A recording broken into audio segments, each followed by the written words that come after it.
It's me, Vera, here to remind you that this is an adult podcast.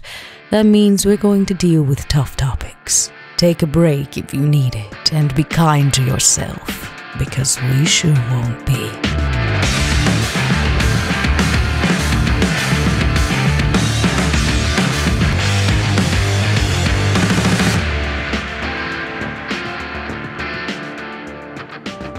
Hello, everybody, and welcome back to Cracked Crown Season 2 of Vampire the Masquerade 5th Edition podcast. As always, my name is Mike, your storyteller, and today I am joined by 4 of my 5 players, Bub, Dot, Mark, and Josh. Hello. Hello. Hey. Hi. Howdy. We had a couple of separate episodes of the party, and don't worry, Robert's off. He's off meeting Prince Jackson. We'll get to that. But we had a couple of separate episodes, and this is the episode you guys get together after months of actually real life months of actually not playing. So I'm excited to see how you guys explain what happened to each of you.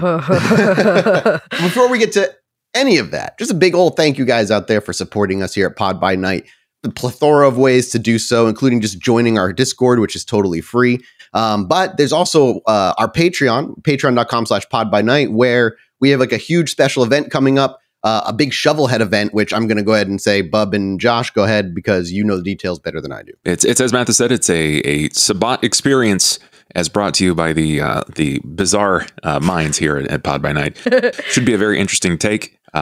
Josh is going to be handling a lot of the turn structure, and I'm going to be bringing the voice of a very addled figure that may or may not be a cult leader. It's to be determined. You can actually hear the sample of that in all of the marketing we've actually, by this point, when you're hearing this in the future, it's true, will be out and available, so you can check it out. And just to clarify, this is actually a chance for the $10 tier at Patreon to join our Discord text RP game, basically our community game for the month of March. But all of you the $10 get to play the Shovelheads against our factions. So I'm excited, but also really nervous because honestly, I know nothing. I have left Bub and Josh to their demises on this one. Potentially all of your demises on this one. So depends on how badly it goes. It's gonna be fun. You can roleplay in the Discord with a bunch of other wonderful role players, play by post. And yeah, for the month of March, a whole bunch of extra people have access to it. And of course, if anybody in the Discord can actually go and read it. So even if you're not on Patreon, you can go read the shenanigans as they take place, during the month of March, if you're looking for some extra entertainment. Because everything goes well for them on the text RP. Yeah. Because as you know, World of Darkness is all about things going rather well all the time. All the time with a bow on top. Super happy endings, no matter where you are in the World of Darkness. Speaking of super happy endings, Mathis. that could lead to so many different ways depending on where I am. Let's set the scene, rein things in, and bring the coterie back together after a rather eventful evening.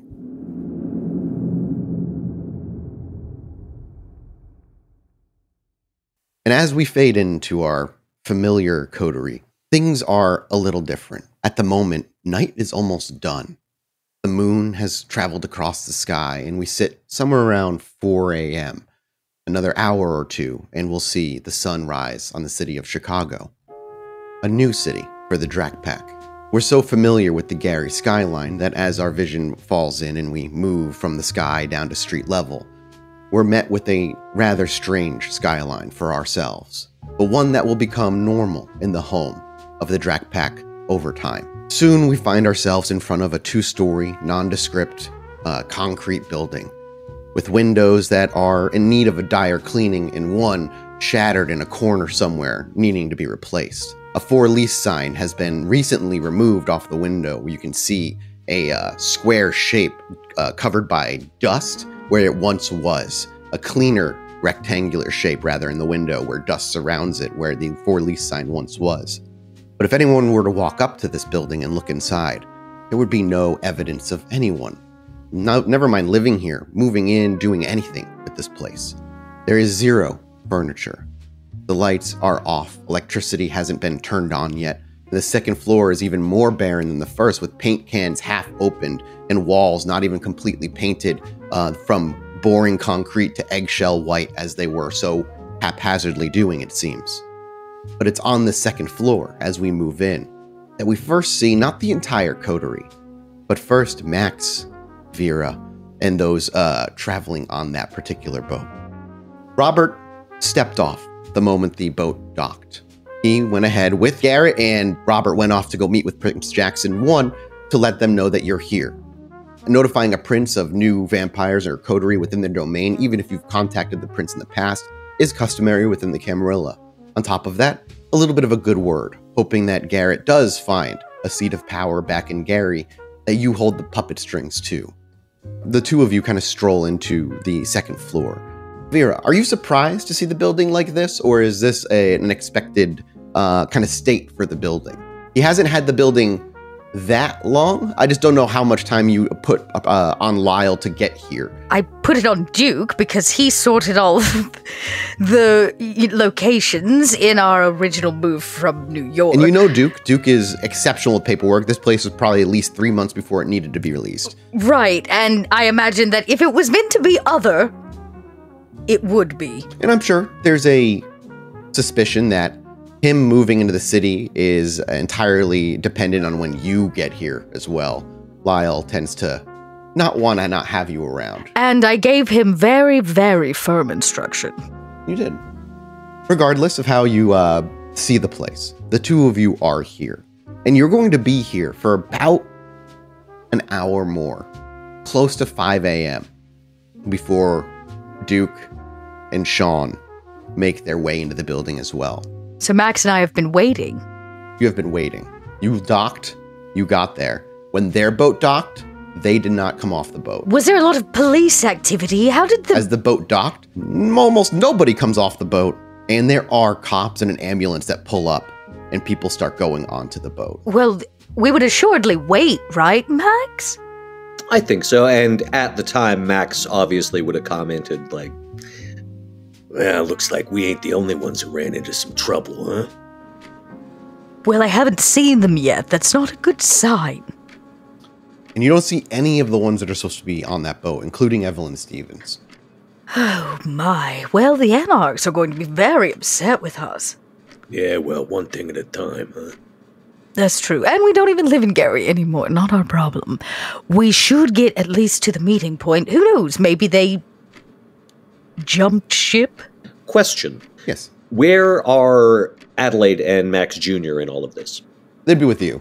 Oh, okay. Yeah, there's nowhere, basically, just assume they're kind of nearby. Maybe not necessarily involved in the conversation, but like 5 feet away or just kind of like hiding or blending in. If we're cutting back to this building that we're waiting in, Max very heavily sort of leans up against the wall and sort of slides down it as he motions to Adelaide. Hey, kid, why don't you bring me that cooler over here, huh? And she reaches down and grabs it and lifts it with very little effort at all and plops it next to you and opens it, knowing obviously you need a drink, as she looks down and sees the wounds that have not healed on you. And there's a look of, she's not confusion. She's seen aggravated wounds before, but a little worry is inevitably crawling onto her face. Max immediately reaches into the cooler and just sort of like he bites into one of the blood bags of this cold congealed blood and is just squeezing it. What is your hunger at right now? Currently at 3. So that blood bag will bring you down to 1. He finishes that off and then opens his coat, revealing again this aggravated wound. Also, the flak jacket, I think, has probably been ruined and teared, for sure. Torn. He says, I'm going to need a new one of these. Are you going to be okay? Yeah. Well, Wile E. Coyote back there did not fuck around, I'll tell you that much. Ugh. She shakes her head and she looks over to Vera. Miss Vera, is there anything I can do to help? Seeing her concern, I'll stroll over and put a gentle hand on her back, not actually touching her, but as close as I'm comfortable with. And I'll say, he will heal. It's one of the great things about being a kindred. So have no fear. Yeah, don't worry about it, kid. I'll be fine eventually, but I gotta tell you, I ain't been this banged up in quite some time. Oh, Jesus. I imagine that doesn't comfort her very much, and I say, but he's survived this before and he'll do it again. I kind of say, would you do me a favor and go over to the window and watch and let me know if you see anybody coming in the building. She walks over to the window, and as she starts staring out, she shouts back, "Nobody right now." But as she says that, through the front door, through the doorway of the second floor where you're at, Duke walks in, followed right behind by Sean. Duke is carrying Mia, and they are both sopping wet. Duke and Sean, obviously, you see the scene as you walk in to your left with Max on the ground sitting with a wound that is oozing thick kindred vitae. Is anybody at 4 hunger here? Nope, definitely close on the willpower, though. No. Okay, cool. I just had to make sure because this is a dangerous place. Yeah, you see him like holding it, but grunting to himself. And Adelaide, who turned around and didn't notice you, but just said that, and Vera in the middle of it all. Well, I'm glad you both made it. We waited, and you never got off the boat. Yeah, well, we did get off the boat. A little early, I see. Yeah, you got a towel? Lyle! As you shout for Lyle, there's maybe 10 seconds or so of silence before your kindred senses are the only reason you can hear the shuffling of the last step as he makes his way to the last step. And he just kind of like looks over. Only 2 people here have met Lyle, correct? It's Vera and Duke, and that's it. It's true. You've never seen... No, you've never seen Lyle before. Why don't you go ahead and describe Lyle again for everybody? Lyle is a petite man, probably late 20s or early 30s, rather off-putting. He wears a pair of circular glasses that have a kind of a mirror-like effect on them, and he stands rather upright, and he kind of wears similar to what Duke wears, except it's a dark-colored pair of pants, a long-sleeved button-down shirt. A couple buttons up top undone. The shirt has not been ironed. No, and he doesn't at all look like a choice Vera would make. Now, I don't think Max has laid eyes on this guy necessarily. Or has he? You would have known that I had a stalker for a period of time that John was extremely uncomfortable with. And remember, Max, you had tossed him out of the club. He had a rule he wasn't allowed in, so he would have been at least on your list to look for. Yeah, so so you would have... Yeah, then so it's like... You've... Oh, hey there again, Lyle. How you doing? What's the rumpus? Lyle's eyes do not trail to anyone other than Vera. There is not a hesitation. You are unable to pull his attention. Vera called, and he stands there. We could use some towels and maybe some fresh clothes for them. He, again, does not look to them, and simply, if that ends, lets there be silence to see if there's anything else. Please? As you say please, he immediately turns and just begins to very slowly, not like awkwardly slowly, but just like taking his time, casually walking back down the stairs. Well, does anybody have good news? Suppose we're alive. Can't say that all of them survived, but we did. You are noted missing Evelyn Stevens. She has not shown up. Let me guess, you also had a close encounter of the lupine kind? Sean walks up to Max and like prods him in the wound. It's like, yeah, but that never happened to me. Yeah, well, you're probably smart enough not to mix it up with one of those motherfuckers. Can't say the same for me. Oh, Jesus. I kind of look Max up and down. I say, you don't drink animal blood, do you? What, me? No, gotta be human. But, expiration date is not really a factor. As he squeezes the last bits of, like, scabby, congealed blood out of the blood bag. Well, I have good news. We won over the mayor. With no help, in short, from the lupine, I'd say. What does the mayor do for us now? Well, other than give us contacts to every notable person for funds in our bank, it means that we have a direct line beyond the kindred of Gary, Indiana. Again, silver platter to Jackson, right? Oh, yeah. I'm sure he'll be super pleased. I guess the real question is, how did them two lupines end up on our boat? Don't know how many we got on yours, but... Duke, where do you put Mia? Do you just place her on the ground? Yeah, Duke has probably sort of kneeled down next to her and placed her between, the crook of the wall and the floor. Okay. There was one lupine, and another that seemed to be rather close, but not quite a lupine, called himself kinfolk or something to that degree. Did he take the form of a dog? No, he was a man. I have his phone and his password. Oh. I'm not sure that it's going to be valuable now that we've taken a dip in the drink. Well, never say never. Maybe when we're all dried off, we can see what we can recover. We had 3. It seems they were interested in some radical protest statement by holding all of these political figures of Gary at end. But they were very excited when I came in the room. Wait. We had 3? I mean, there was the one I took care of with the old 2 barrels to the back of the head. Then there was the one that we all mixed it up with. Who was the third? So Veer says, no, you're right. There were only 2. The one he told me he killed did not take a form. Maybe it was another one of these kin folk. You said that it was excited to see you. It seemed to know exactly who I was. That same thing happened to me. This creepy girl came up to me and she was like, so I punched her in the nose. Wait, you punched her because she smelled you? Yeah, but like she got right up in my pits and was being all weird about it. Seems very personal. Yeah, you did the right thing, Sean. That was harassment, plain and simple. Exactly. They were seeking someone on our boat. They were happy to at least locate a girl. They were looking for Mia. Interesting. Yeah, that's the impression I got. She was like looking for my kind, or she said something like that before she turned into a wolf. I was able to corner the kinfolk and ask them their target. And it was a young kindred, a woman, matching her description. Matching Mia's description? Yes. Why would they be seeking out Mia?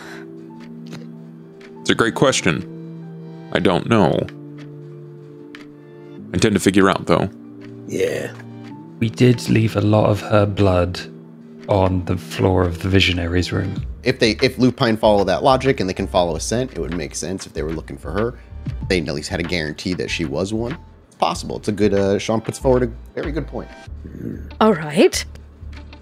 So what do we do with her? Because, Sean, I said she could stay as long as she wasn't a problem. And as that sentence finishes, before Sean can reply, perhaps catching you off guard, Max, you don't see him, you simply feel the clothes be dropped upon you, as Lyle is mere a foot away from you, quietly dropping fresh clothes on you before walking over to Vera. Thank you, Lyle. Completely did not hear him or see him enter the room. He simply was just there. We're gonna have to get you a collar with the bell there, Lyle. Towels and clothes are dispersed, and then he would just immediately leave unless you had another request. But as he goes, I go to touch him on the shoulder. I say, Lyle, wait. Do you touch him?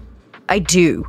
You see the goosebumps immediately run down his arms. Will you tell us all what you have been working on? He turns his head to meet your gaze, Vera, but doesn't really fully turn his body. And he then goes to speak, and at that moment, as he's about to speak, he does break gaze with you and notes the crowd before cutting himself off entirely. And he just kind of gestures at the building. Interesting. Gives you, Vera, the quickest of smirks before he goes to leave. Hey, Vera, you didn't tell us this new guy was a mime. He can speak when I tell him to. I am interested for us to consider what Robert's interactions with Jackson may bring for us. The lupine attack on Gary was not necessarily planned to happen that way, but then again, part of the plan was not to plan. So we all need to have a really good reason that we've come running back to Chicago. So let's discuss. Well, I think we covered the no planning part of the plan pretty well. Last time I checked, we were given a lupine heart at a welcoming party for the local factions of Gary, Indiana. This faction presented this heart to us, along with lupine claws, in which I discarded, of course, not my style. And we did the same thing with the heart. We're not really at fault. All we did was follow Camarilla and get rid of our problem. The fact that Lupine showed up was because they had a heart to begin with. I'd say this is really at the fault of the factions of Gary, Indiana, for presenting such harmful gifts. Well, I mean, that sounds pretty good on paper, but you think Jackson's gonna buy that? No, I'm afraid he's not going to buy that. I think we should be honest with him. Declaratively state that we need to cut our losses. But it's not salvageable. But there is a private acting individual who wishes to retake his position in Chicago so that you can arm the existing Prince of Chicago for what threats may be coming. You can express that there is an active lupine insurgence. I think you're right. Maybe we could just say, we're not really in a place to take on Fancy Pants by ourselves, but with werewolves, we're actually very smart for doing that. I could dodge around a werewolf. If I took a hit, I'd look worse than Max. Damn right you would. Ugh. We can implore to Jackson that they should seek out a sect of lupine hunters. I know that the Camarilla has them. I've not seen them personally, but I'm aware that they exist. If we can send a small coterie of lupine hunters into Gary, or at least inform Jackson of such, then the problem should quell itself. But we can wash our hands of the issue. Do you remember what Jackson asked us to do? Standing there in our hotel as he took it from us. Let us not forget why we are standing here and now. Jackson asked us to reclaim Gary for the Camarilla. Technically, Gary, Indiana is currently in such shambles that if the Camarilla stepped foot in there with any kind of enforcement, Jackson or other, he could take it easily. We have done what he asked. He didn't tell us how to do it or why. We have delivered. Successfully, I'd say. Along with 2 successful businesses and all the political contacts that he needs to set himself up. If he's got a lupine problem, well, that's Jackson's fault. Well, sure, Vera, if we was, I don't know, genies, we might be able to say, hey, we fulfilled your wish according to the letter of the agreement, but, that doesn't stop him from getting sore about it. Do we need to worry? The whole reason we did this, let us not forget, Duke, was to make Jackson sore. I have no qualms with making sure that the Prince feels a little sting. He will get what he asked for. It just won't be delivered in a pretty package with a bow. No silver platter here. Okay, but I think we should resist the temptation to rub his nose in it, you know?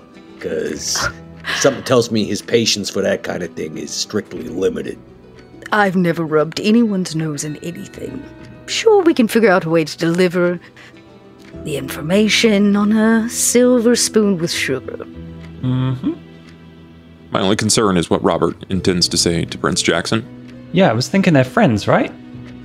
Supposedly. I get the feeling friends is kind of a strong word, but, I imagined as much friends as we are with Jackson. yeah. But I trust that Robert will come out the other side, and you all know the deal. If you fuck up enough to involve all of us and screw us over, that's your head. So, answer me this. Say I'm Jackson. What's to prevent me from saying, okay, you're gonna be the Camarilla presence in Gary, so march right on back there. He promised us a hotel, that's why, right? Oh, a promise. Well, he wouldn't want to break a promise, would he? Well, the fact of the matter is, Jackson, hopefully, and I look around as if I know he's listening somewhere, if Jackson is a smart enough prince, he'd know that sending in the same de facto messenger who delivered the harrowing tale that the Camarilla is reclaiming Gary is not the best move. Fair enough, fair enough. The best move is to send in either a local figure in which what is left of the kindred population. Oh, another problem we solved for him, by the way. No overfeeding now. The fact of the matter is, either he sends a de facto, which we have happily selected for him. Old Garrett. Garrett. Something that the locals will feel they can either take advantage of or can trust. And we, of course, rule through Garrett, or he can do it himself. The fact of the matter is, I don't want anything to do with Gary, Indiana anymore.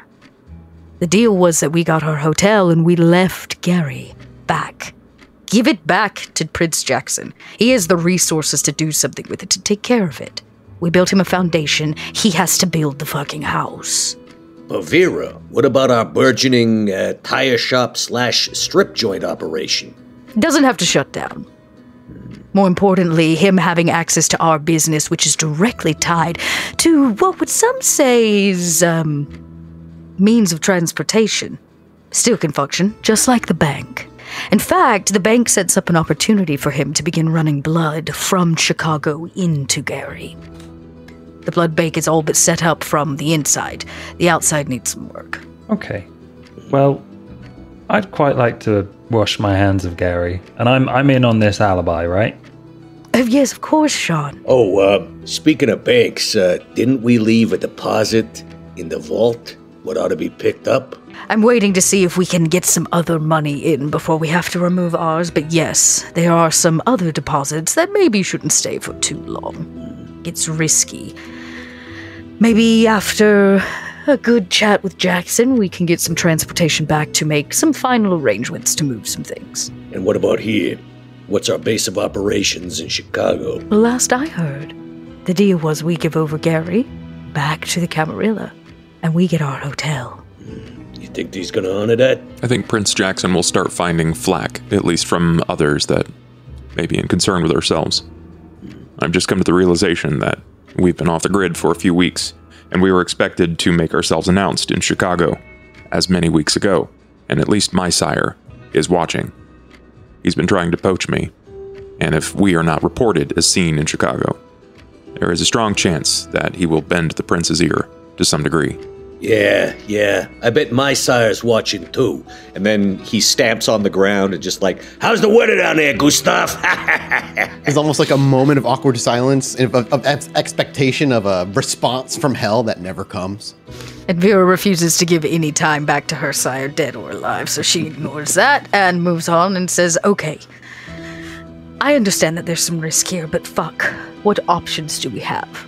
Yeah, not too many. For now, we can stay here.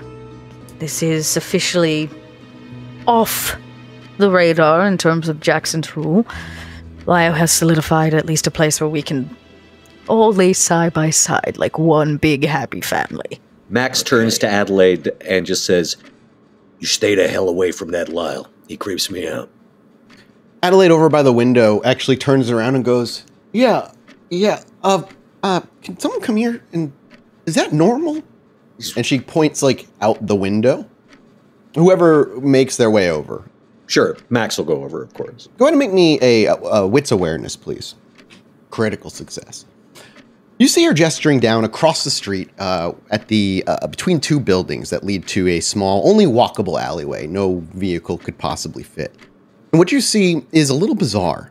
You see 15, 20 rats of some kind, all moving in the same direction, making its way down the alley further away from where you are now, away from your building. I wouldn't call it normal per se, kid. Right.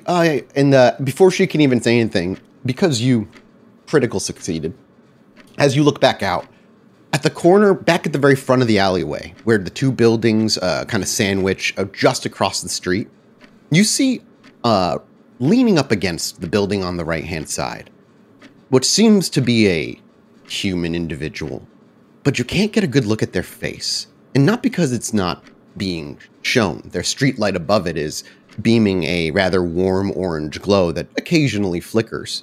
But the way they move their head almost seems to be skitterish. It cocks to a side rather quickly, and then they look down and away, and then they turn and look over their shoulder, and it's all unnaturally awkward. Very, I don't want to say possession-like, but I'm lacking the term to try and describe the movement I'm seeing in my head, where it's like very jittery and very quick. And as your eyes fall to them, them still kind of cast in a bit of the shadow, their entire body then moves exactly like that. Their hands fall to the ground, and they skitter backwards in a crawling-like fashion into the dark between the two buildings and out of view. Am I pretty sure that they can see us in the window? Oh, yeah. It's a pretty clear, like, downward shot from the big window down across the street to where these two buildings create a walkable alley. Well, then Max, like, literally just, like, does the whole wave thing. You wave at it as it crawls away in a very, like, bizarre, creepy manner. I'll describe what I saw to the others, and it's like, I don't know. Could be a Nas. Could be with Danoff. Hard to say. Duke looks to Vera. Our presence will be announced much sooner than later, if this is the case. Yes, well, we had to expect that. It's not like we're trying to hide. We did come back for a reason. You want I should go take a look? I wouldn't go too far. Sun will be up soon. Yeah. There's a basement to this building, of course, where you guys will be staying for the evening. That has no windows, completely concrete, and barren, just like the rest of the building. So you have a place to stay for the evening. Is there anything else the four of you would like to discuss before you round out the conversation and begin to make your way downstairs? I want to check over Mia to see how Mia is doing. Is she still, like, just torped? Or are there any other signs, anything? You got her out of there before anybody got a hold of her in any way. So, yeah, you do a quick look. And if you're welcome to do an intelligence medicine check if you want to, like, do a proper roll for it to see. But on glance, she looks untouched. 2 successes. She looks fine. She seems as she was. Okay. So everybody starts beginning to make their way down the stairs? Yes, on my way out, I stop at John and I give him some cash, significant amount, but nothing like extreme, no bundle of money. And I say, I'd like you to go check into our hotel, John. You can use your name if you want. You shouldn't be connected to me in any way. And see how things are going. And come back and check in tomorrow evening. Shall I purchase us a new vehicle as well? Yes, I'm afraid we are going to need one. I will rest, and in the morning I will take care of that for you. Yes, thank you.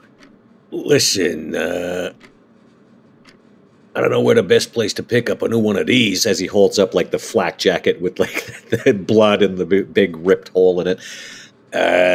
Army surplus, maybe, yeah. Might have to do it under the table. I'll figure it out later, John. Don't you worry. There's actually a well-known firearms company in this. Hang on, let me get. I think Eagle Firearms. Eagle Firearms, yep, yes. Eagle Firearms. It's Chicago. He was like, I'm sure there's an Eagle Firearms somewhere, Master Maxwell. We'll send Lyle. No offense, John, but you are wearing a 3-piece suit. Get some rest at the hotel, and I'll see you back tomorrow evening. Lyle, I hand him some cash, and I said yes, and a vehicle, as a reminder. Lyle, here, find a... And it's almost like you don't realize Lyle is there. Not Vera, but the rest of you don't even realize Lyle is there until she mentions it or Lyle makes an overt action. Not because he's invisible, but because he's just very good at being out of the way. Here's some money. While we're sleeping, find some kind of Eagle Firearms, and get whatever list Max wants. Do I have the required know-how to make Dragon's Breath rounds? Like, I assume I would need phosphorus and shotgun shells. Yeah, it's not so much it's like hard to make, it's getting the materials to make it. Like I think it's phosphorus. I'll have to look at what's actually in it. At the very least, start doing the legwork for sourcing some of that stuff. Hey, Max. Yeah, what do you want, kid? So you say you blew off a werewolf's head? Yeah. How'd the other one go? The other one, well, he was a little more trouble. I managed to get the drop on one of them. That made things easy. The other one, he's about as difficult as a werewolf typically is, which is very. We took out his eyes and made it easier, yes. And then, of course, I got this, and I don't know if you've seen this before. It's essentially a silver candlestick that has been, like, physically wrapped into a pair of, silver knuckles. He was prepared. He'd been prepared for this fight for, like, 3 seasons, it feels like. He's been, like, hoarding silver for so long. And I need to get me some silver. So, okay, you're going to be real proud of me. First off, I didn't know she was a werewolf. So I punched her in the nose. That made her real pissed off. And then she just grew. Yeah, they do that. I was fast enough. I, like, wrapped a rope around her leg. And then the Anarch lady, she tied the other end to some casino machines and dropped it off the edge. And as soon as you say that, Sean, that story goes from pleasant to, oh, fuck. as you realize you haven't seen Evelyn Stevens, and the last time you saw her, she was going over the edge after you tied a rope around it and knotted her. And Max has clocked this and actually says, yeah, speaking of the Anarch lady, where exactly is she? Probably somewhere in the Chicago Lake with a werewolf. You killed the leaders of the Anarchs of Gary, Indiana? Allegedly. Well, maybe tomorrow, when the sun sets, we can solidify whether or not she survived, considering the fact we made a deal with her. Ooh, I'll go see if I can find her. Yes, that would be very helpful, Sean. I looked the both of you up and down. You haven't taken any damage. Yeah, it was awesome. So you just abandoned ship? There was some destruction. Like, only a couple of people got hurt because they all freaked out, which was really weird. Yes, I was also jumped overboard. I look at Duke to read the actual seriousness of how bad it was on board this ship. Like, do I need to be concerned about maybe another political problem? I think you would be able to read that Duke's face is... there is concern, but it's not like the end-all be-all. Okay. Well, it's not like we can do anything about it tonight. And honestly, Max, considering the fact we just got here and we don't even know if we killed all the lupines on board those boats, I'd like you to not be roaming the streets of Chicago. Yeah, no, that sounds like a smart move there, Vera. I'm gonna need to stretch out for a little bit. Oh, God. And as you stretch out and get up and you all begin to make your way down the stairs. Max, can I get a Dex Athletics check from you, please? 1, 2. You did well. As you stand up, Max, and make your way, are prepping to make your way downstairs, you almost catch yourself from the pain, and it causes you to hesitate, almost hunch over and slide. And as you slide and almost to catch yourself, there's the sound of definitive window crack and shatter, as then right where your head would have been, a bullet hole right into the wall as concrete powders out. You whip around, you can see the bullet hole from the window, and you can see across on the roof a figure holding a rifle. They quickly lower it and begin to move away. And we cut to black there. And we'll be back next week. Thank you all so much, everybody.